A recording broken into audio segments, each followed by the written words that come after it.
एक लघु कथा सुनिए। शीर्षक है च्युइंग गम। हाँ, तो अभी आपने देखा, पीड़ित महिला ने बताया कि किस तरह वह शाम को खेत से काम करके लौट रही थी और किस तरह 5 बदमाशों ने उसे दबोच लिया। टीवी संवाददाता बड़े जोश के साथ बता रहा था। 24 घंटे चैनल का पेट भरने के लिए डबल रोटी का एक बड़ा टुकड़ा उसे मिल गया था, जिसे कुतर कुतर कर पूरी रात चबाते रहना था। बिल्कुल प्रमोद, आप बने रहिए वहीं। इस हम थोड़ी देर में फिर आपके पास लौटेंगे। सीधे प्रसारण को बीच में रोकते हुए स्टूडियो में बैठे सूत्रधार ने संवाददाता से कहा, फिर दर्शकों से मुखातिब होकर बोला, जाइएगा नहीं, आगे हम जानेंगे किस प्रकार पीड़ित आदिवासी महिला ने बहादुरी के साथ अकेले बदमाशों का सामना किया, लेकिन अपनी आबरू बचाने में नाकामयाब रही। प्रशासन और राजनेताओं से भी पूछेंगे कि ऐसी घटनाओं के लिए कौन जिम्मेदार है और इन्हें रोकने के लिए उनके स्तर पर क्या प्रयास किए जा रहे हैं। लेकिन फिलहाल एक छोटा सा ब्रेक, लौटते हैं थोड़ी ही देर में। उधर स्क्रीन पर अभिनेत्री साबुन बेचने के लिए अपनी देह को मोहक मुस्कान बिखेरती हुई सहलाने लगी। इधर एक बच्चे ने रिमोट का बटन दबा दिया। दूसरे चैनल पर एक संवाददाता और सूत्रधार एक बड़ी और रसीली च्युइंगम चबा रहे थे। च्युइंगम। बहुत बहुत धन्यवाद। एक लघु कथा सुनिए। शीर्षक है जन्मदिन। आस्था आश्रम के सबसे होनहार बच्चे शिव कुमार ने जैसे ही बांस की सीकों से बने जहाज का मॉडल विशाल के हाथों में दिया, अनाथालय का प्रांगण तालियों की गड़गड़ाहट से गूंज उठा। आश्रम के बच्चों की क्राफ्ट कंपटीशन में शिव कुमार ने यह जहाज बनाकर पहला पुरस्कार प्राप्त किया था।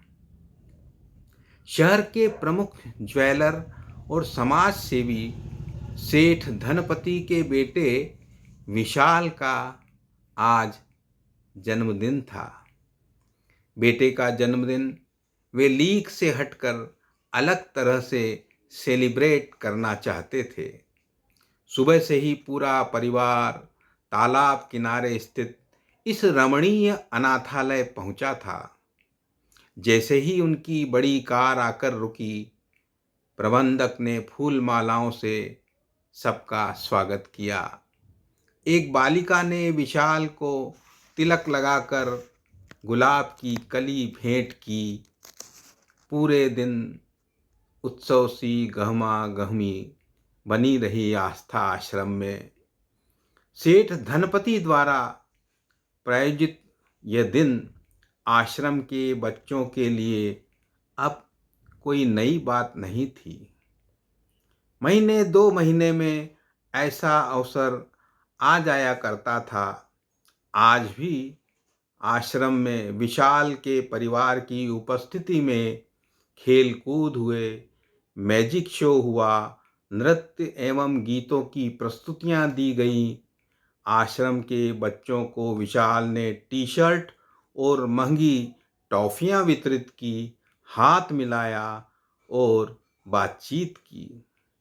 आश्रम के सबसे होनहार बच्चे शिव कुमार ने संस्था की ओर से विशाल को जहाज के मॉडल का उपहार भेंट किया। अपने बेटे को अनुभूतियों और संवेदनाओं का अनूठा उपहार सेठ धनपति बहुत संतुष्ट थे। अपने बेटे को अनुभूतियों और संवेदनाओं का अनूठा उपहार देकर सेठ धनपति बेहद संतुष्ट थे। तो अलग हटकर जन्मदिन को एंजॉय करने की खुशी का भाव विशाल के चेहरे पर स्पष्ट दिखाई दे रहा था। कार्यक्रम की समाप्ति के बाद जब कार नियॉन रोशनी में जगमगाती सड़क पर दौड़ रही थी, उधर आश्रम में शिव कुमार शयन पूर्व की प्रार्थना के लिए आंखें बंद कर ईश्वर को याद कर रहा था। कल उसका भी तो 10वां जन्मदिन है। शक्ति देना कि और मेहनत कर सकूं, सफलता देना प्रभु। अगली सुबह शिव कुमार अपने साथियों को बता रहा था, कल रात सपने में उसने विशाल की हवेली में अपना जन्मदिन मनाया है। सपने में विशाल की हवेली में अपना जन्मदिन मनाया है। कहते हैं कभी कभी सुबह के सपने साकार भी होते हैं। देखते हैं शिव कुमार का ये सपना कब पूरा हो पाता है। जन्मदिन। धन्यवाद।